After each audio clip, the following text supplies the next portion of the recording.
Anchor స్వేచ్ఛ ఆత్మహత్య case కొత్త మలుపులు తిరుగుతుంది. నిందితుడు పూర్ణచందర్కు ఆమెకు పెళ్లైందనే విషయం వెలుగులోకి వచ్చింది. ఈ మేరకు మెడలో మంగళసూత్రంతో స్వేచ్ఛ దిగిన సెల్ఫీ ఫోటో ఒకటి వైరల్ కాగా తన కూతురు పూర్ణచందర్ పెళ్లి చేసుకున్నారు అని ఆమె తండ్రి కూడా చెబుతున్నారు.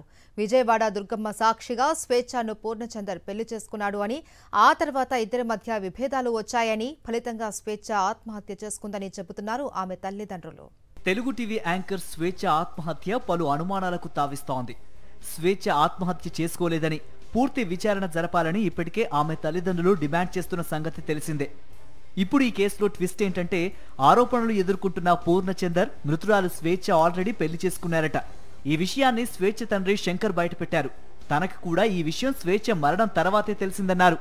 ఇది ఇల్లీగల్గానే ఏది విజయవాడ వెళ్ళి పెళ్లి చేసుకున్నారు, కానీ అది మాకు మొన్న చేసుకున్నాం అన్నట్టు మాకు చెప్పలేదు.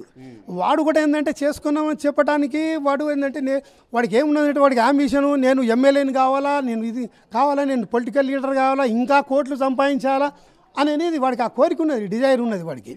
అది ఇప్పుడు రెండో పెళ్లి చేసుకున్నట్టు ఇట్లా సమాజానికి తెలిస్తే అది ఇల్లీగల్ కదా, ఇల్లీగల్ మ్యారేజ్.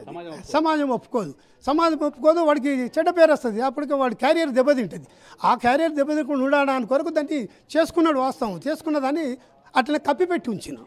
మెడలో మంగళసూత్రంతో స్వేచ్ఛ తీసుకున్న సెల్ఫీ ఫోటోలు బయటకొచ్చాయి.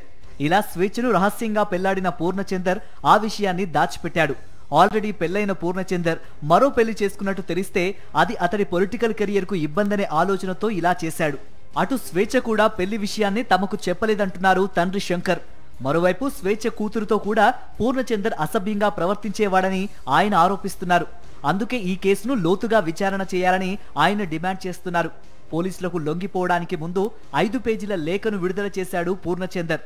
అందులో అతడు స్వేచ్ఛను పెళ్లాడిన విషయాన్ని వెల్లడించలేదు. స్వేచ్ఛ తనను భర్త స్థానంలో చూసిందని మాత్రమే ప్రస్తావించాడు. పూర్ణచందర్ పై BNS లోని సెక్షన్ 69, సెక్షన్ 108 కింద కేసులు నమోదు చేశారు పోలీసులు.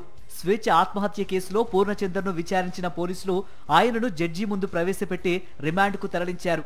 స్వేచ్ఛ కూతురు పట్ల కూడా పూర్ణచందర్ అసభ్యంగా ప్రవర్తించిన ఆరోపణలను బేస్ చేసుకుని పోక్సో చట్టం కింద కూడా కేసులు నమోదు చేశారు.